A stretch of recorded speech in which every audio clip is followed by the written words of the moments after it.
Hello, and welcome to the fourth session, Dynamite, of Within the Shadow of the Galilean. As we begin, let us go back to do a brief review of our last couple sessions.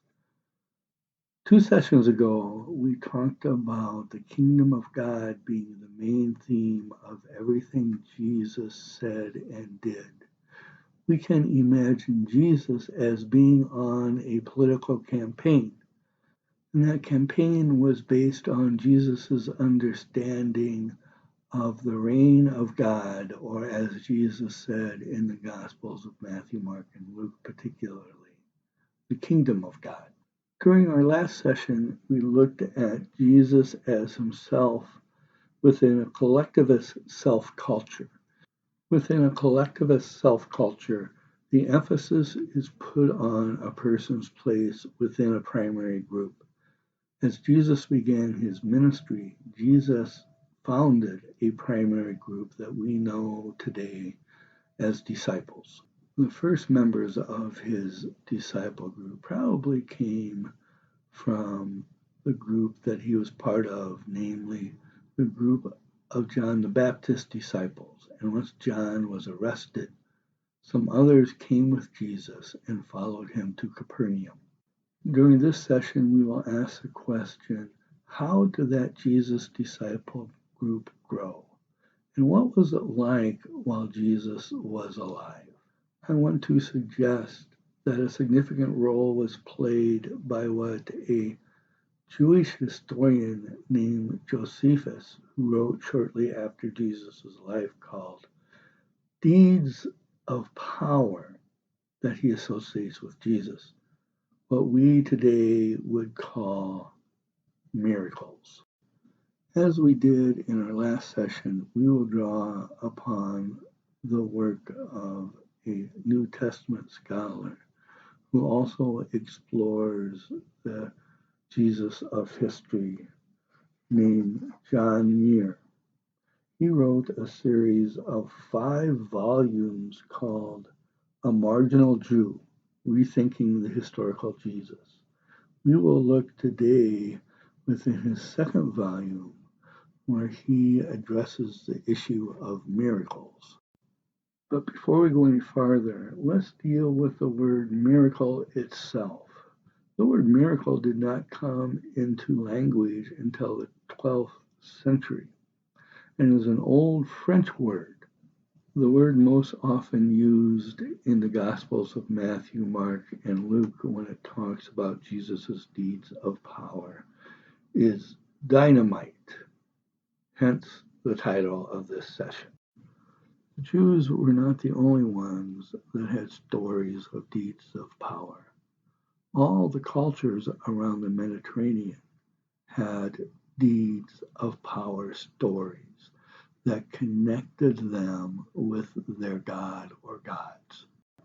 You can pause and just think of the stories from Greek and Roman myth and how they are stories of deeds of power done on behalf or by the gods.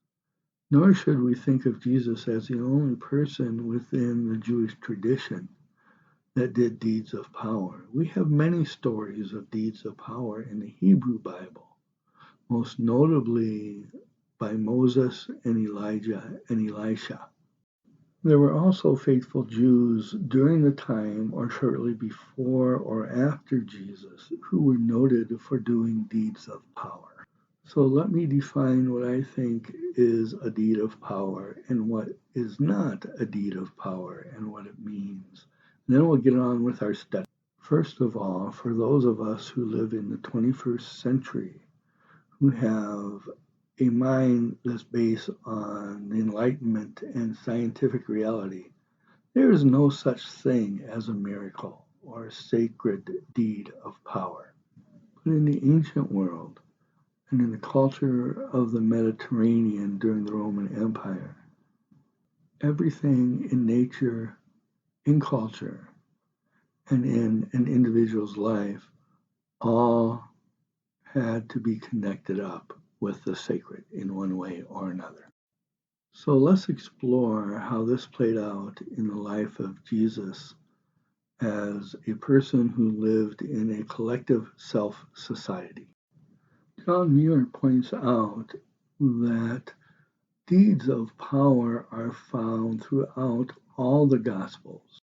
And by using the tools of modern biblical analysis, some of those stories might go back to the life of Jesus in one form or another. John Muir, in the second volume of A Marginal Jew, Mentor, Message, and Miracles, has really written a definitive study of Jesus and Jesus' deeds of power as he lived. John Muir begins by categorizing the miracles or the deeds of power. He has 4 different classes, as most people do when they look at deeds of power. One is exorcism. Then John Muir has a category of healing, but within healing, there are 4 different types of subcategories under healing. Then there are the deeds of power when Jesus raises someone from the dead. And then there is a category that is often known as nature miracles, but I'm going to call stage miracles.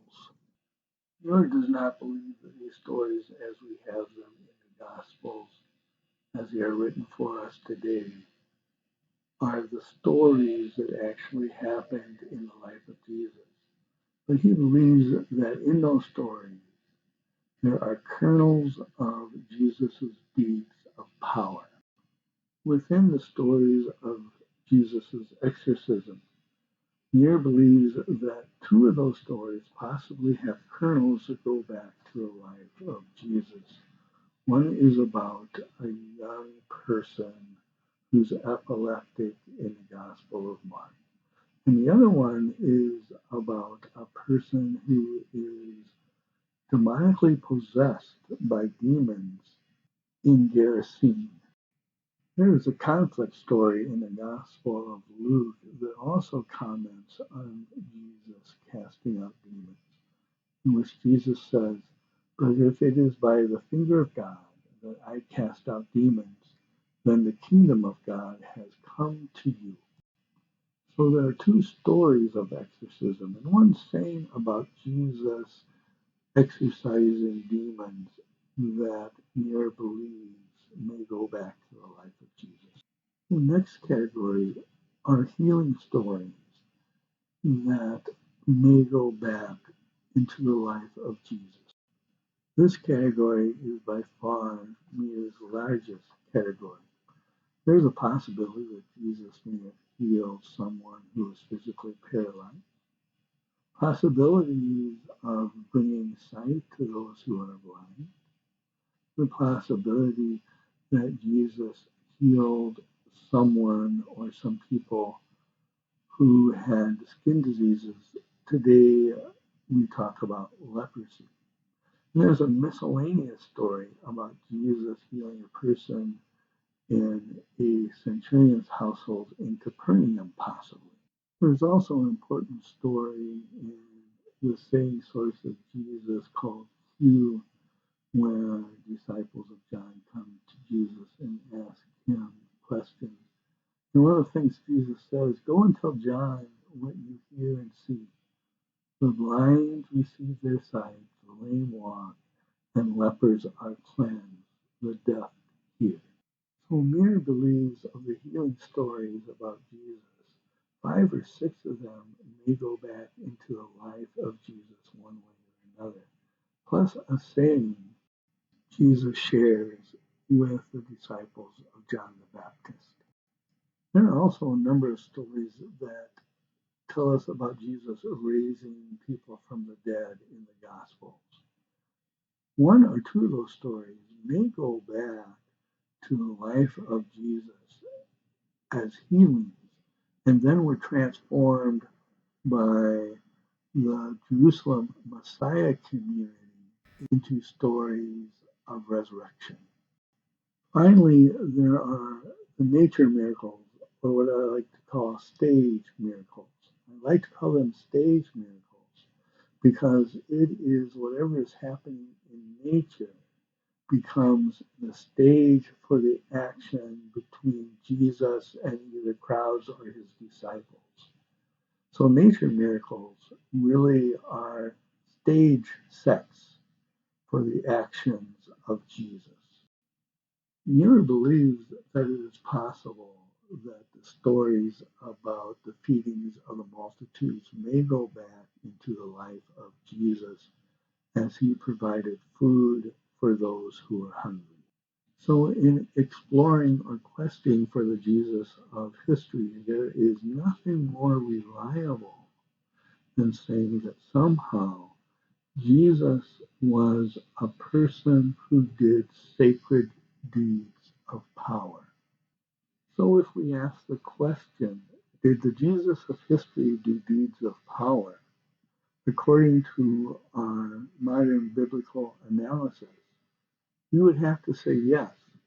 Now the question becomes, if Jesus did what were called deeds of power, what were the consequences?